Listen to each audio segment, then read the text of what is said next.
Howdy, mates. Top of the afternoon to ya. Today marks Wednesday, October 29th, 2025. And as part of today's saunter, we're in a section of the Olympic National Park, which, by the way, is a park that's been on my bucket list for a few years. But specifically, we are in what is known as the Hoh Rainforest, HOH, which I came up with a funny analogy that, well, before I go a little further into that, apparently the name Hoh, there's really no particular known origin for it, but apparently it's stuck. But the predominant tribe that had inhabited and even still does nearby is the Quinault. And now going into the name HOH, it dawned on me that it has two H's and an O. H2O.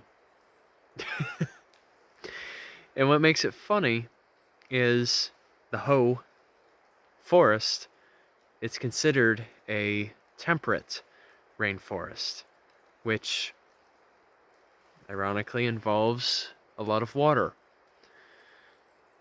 And it's an example of the temperate rainforest, which means that for the most part, you're going to find conifers out here, along with some broad-leaved trees, such as the one in front of me. This is what's known as a vine maple.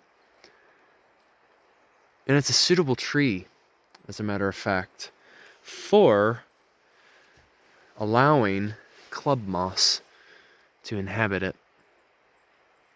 Now rest assured, the club moss does not act like a parasite. It doesn't drain the tree whatsoever. The club moss is using, hold on a sec, but rather, I had to pause for a moment. It's using the nutrients found in the water, as well as any airborne particles, as a source of food and water, of course.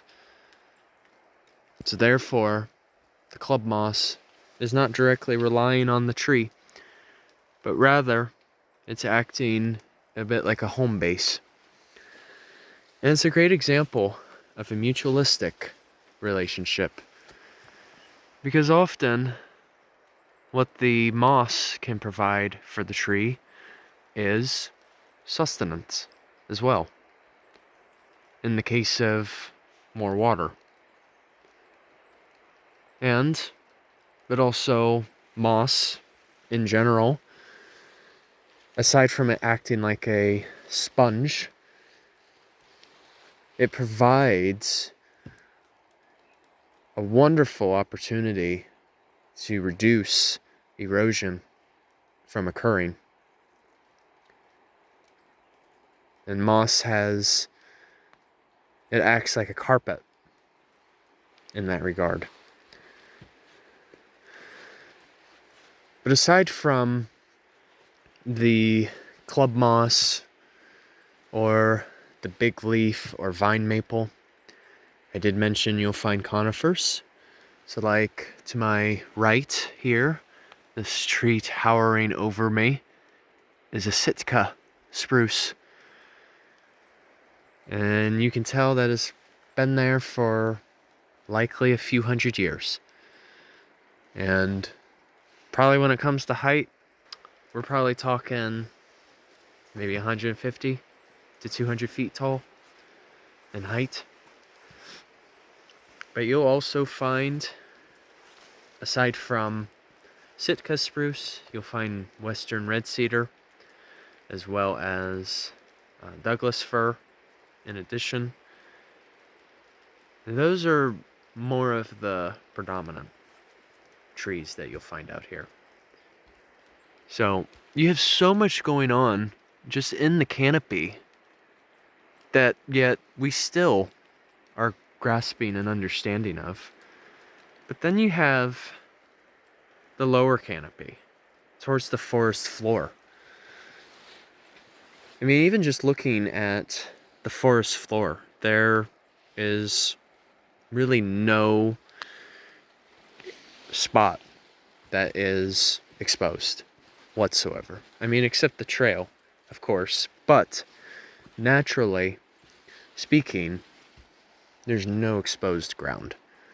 So it's either filled with moss, ferns, or even fallen leaves.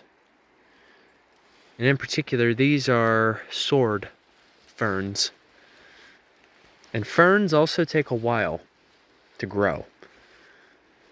So it's a further indication that much of what is here has had to remain untouched for quite some time. On average, the amounts of rainfall that occurs out here is approximately 100 to 120 inches of rain each year. It's a lot of rain. I mean, if you think about it in terms of how many feet that is, well, 12 inches makes up a foot, so 100 to 120. That's in between 8 to 10 feet of rain each year.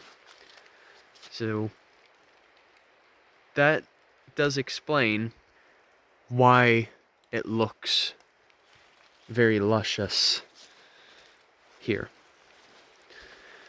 And it just also proves the fact that a rainforest doesn't have to be tropical. It can happen even in a temperate region of the world. Give me just a sec. And here we go. This was sort of like the final spot that I wanted to wrap up the film. This here is the Hoh River, which is a glacial river, as a matter of fact. It actually comes from Mount Olympus, which lies just a bit to the east from where I am. So often with glacial rivers, it kind of has a bit of a gray-ish appearance. That's just because there's a number of sediments that are suspended within the water. But just check that out. Check out that steam, or just the fog rolling off of the trees. Dang, that is so neat to witness. Nature's cool. I gotta say so myself. Alright, you guys. Have a good one. Take care. Enjoy the rest of your week. And of course, Journey on a Journey is onwards. See you later.